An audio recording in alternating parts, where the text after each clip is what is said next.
আসসালামু আলাইকুম বন্ধুরা, কেমন আছেন? আমি এনাম, আশা করি সবাই ভালো আছেন। তো আমি একটা ওই ডিম থেরাপির উপরে একটা ভিডিও দিয়েছি আর কি, এবং আপনারা দেখবেন আমেরিকাতে গিয়ে আক্তারকে ডিম ছুঁড়ে, পচা ডিম বা ভালো ডিম বা যাই হোক যেটা ওই পিঠে লেপটে দেওয়া হয়েছিল, তো সেটার উপরে আমি একটা ভিডিও দিয়েছি এবং সেখানে আমি ওপিনিয়ন দিয়েছি। তো দেখেন এখানে শঙ্কার কারণটা কি, যে আওয়ামী লীগকে আসলে আমরা চাচ্ছি কি চাচ্ছি না, মানে এই দলটা নিষিদ্ধ হোক নাকি এই দলটা থাকুক। আমি অবশ্যই চাই না আওয়ামী লীগ বাংলাদেশে রাজনীতি করার সুযোগ পাক আর কি। তো এইটা অনেক মানে সময় লাগবে, মানে একটা ট্রমা তো আছে, বিশেষ করে ইয়াং জেনারেশনের মধ্যে। আপনারা যেরকম জুলাই আগস্টে যেরকম করেছেন আর কি, তো এই ট্রমাটা ভুলতে সময় লাগবে। এটা অ্যাটলিস্ট 5, 10, 15, 20 বছর লাগতে পারে আর কি। তো তখন যদি নতুন নেতৃত্বে আওয়ামী লীগ আসে তো সেটা বিবেচনা করা যাইতে পারে, বাট এই মুহূর্তে অ্যাবসার্ড, মানে কিভাবে তারা বাংলাদেশের মানুষের কাছে দাঁড়াবে মানে আওয়ামী লীগ নাম নিয়ে, এটাই তো একটা বিস্ময়কর একটা মানে ব্যাপার আর কি। তো দেখেন এরকম একটা ইচ্ছা পোষণ করেছেন ফখরুল ইসলাম আলমগীর, বিএনপির নেতা, এবং উনি আমার দেশে এরকম একটা মানে সাক্ষাৎকারের মতোই চেপেছে, নির্বাচনে আওয়ামী লীগ ও জাতীয় পার্টিকে চান ফখরুল। তো এখানে যদি আমি ছোট করে পড়ি, আগামী জাতীয় সংসদ নির্বাচনে আওয়ামী লীগ ও জাতীয় পার্টির অংশগ্রহণ চান বিএনপির মহাসচিব মির্জা ফখরুল ইসলাম আলমগীর। তিনি বলেছেন, একটা সুষ্ঠু অবাধ ভোট হোক, এজন্য অনেকে আমাকে ভারতের এজেন্ট, আওয়ামীর দালাল বলে গালাগাল দিচ্ছে, কিন্তু শেখ হাসিনার অপকর্ম আমরাও কেন করব? হাসিনা 15 বছর প্রতিপক্ষকে ভোটে দাঁড়াতেই দেননি, তার শাস্তি পেয়েছেন। একই কাজ করলে আমরা তো প্রতিফল পাবো। তবে মানুষ এত রক্ত দেখেছেন, এত প্রাণহানি, তাদের মধ্যে আওয়ামী বিরোধিতা রয়েছে। তো এইটা তো মানে আমার কাছে আসলে কোনো সেন্স কাজ করে না আর কি, যে এত বড় একটা ট্র্যাজেডি, জাতীয় ট্র্যাজেডি, এবং এরা শুধু বিএনপি না, এই জামাতের নামেও অভিযোগ আছে যে তারা আওয়ামী লীগের সাথে, ভারতের সাথে, দিল্লির সাথে আতাত করে এগুলি ইলেকশনের মধ্যে আসছে। এবং দেখেন এখানে আজকে খুব মন খারাপ লাগবে আপনাদের, কিন্তু আমি দু একটা পোস্ট আমি আপনাদেরকে শেয়ার করি, মানে এটা নাম বলতে চাচ্ছি না আর কি, মানে সোশ্যাল মিডিয়াতে এরকম কথা ঘুরতেছে আর কি। নিউ ইয়র্কের ঘটনা নিয়ে জামাতের কোনো কর্মীর বা নেতার প্রতিবাদ দেখছি না কেন? মানে ওই তাহের সাহেব কিছু কথাটা বলছেন যে এটা ঠিক হয়নি আক্তার সাহেবের উপরে, কিন্তু মানে কই, আমাদের বাংলাদেশে তো আসলে একটা বড় দল জামাত ইসলামী এখন 85% তাদের মানে ভোট ব্যাংক আছে বা জনসমর্থন আছে আমরা মনে করি। তো একটা বড় মিছিল বের করতে তারা পারতেছে না, বা একটা আজকে আমি যখন ভিডিওটা করতেছি এখন অলমোস্ট দুপুর 1টা বাজে, তো এখন পর্যন্ত করে ওরকম কিন্তু ঢাকাতে বা দেশের অন্যান্য জায়গাতে জামাতের একটা মানে স্টেটমেন্ট কোনো নেতা দিচ্ছে ওরকম কিছু নেই।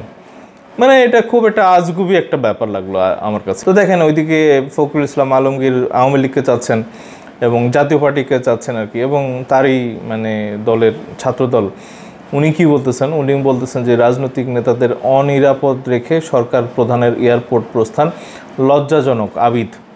তো এইটা মানে ভাল লাগছে আর কি। এবং আরও একজন বলতেছেন বার্তাবাজারে, যেখানে আওয়ামী লীগ সেখানেই মাই রাজ থেকে হামিম।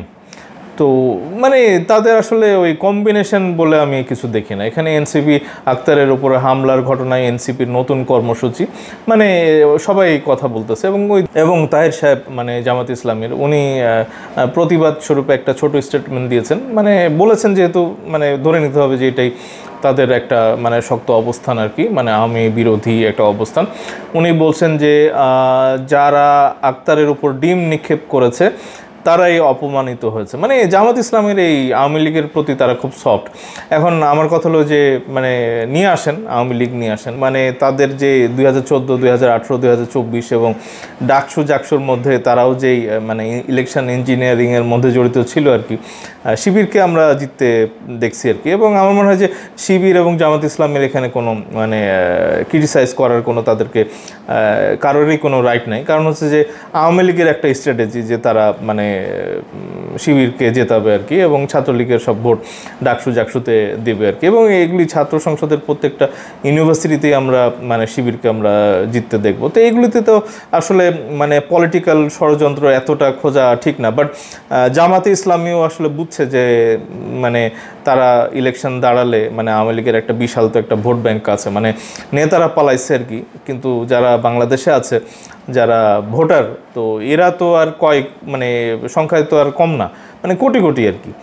তো এরা তো বাংলাদেশে আছে, তো এরা নৌকা না পাইলে কোথায় দিবে, মানে বিএনপিকে তো তারা মনে প্রাণে ঘৃণা করে।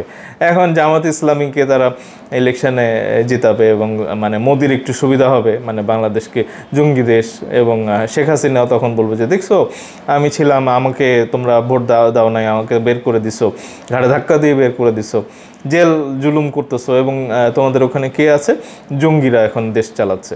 তো এটা তাদের একটা ন্যারেশন। বাট জামাত ইসলামের অনেক ভালো কিছু আমরা দেখেছি, ডাকসু জাকসু, তো এগুলো নিয়ে আমার সিরিজ ভিডিও আছে, আপনারা আমার চ্যানেলে গেলে দেখবেন যে কি কি কারণে মানে জামাতের মানে একটা উত্থান আমরা দেখছি এবং শিবিরের উত্থান দেখছি, এবং এগুলাতে আসলে তাদের যে একটা মানে প্ল্যান এবং একটা খুব ভালো স্ট্র্যাটেজি, এগুলো কিন্তু খুব স্পষ্ট।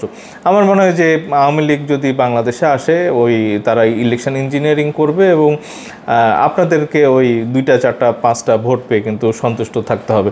তারা যেটা দিবে সেটাই, মানে তারা চাইবে যে তারা মেজরিটি নিয়ে মানে কি বলে সংসদে বসবে, এবং আপনারাও একটু বিরোধী দল হিসাবে কিছু গালাগালি করবেন বা তাদের প্রতিবাদ করবেন, এগুলি তারা চাইবে আর কি। তো এগুলি আসলে আবু সাইদ তেলে কেন মরলো, বা ওই মুগ্ধরা কীভাবে নিজেদের আত্মাহুতি দিল, এটা তো আমরা মানে আসলে খুব তাড়াতাড়ি ভুলে যাচ্ছে আর কি।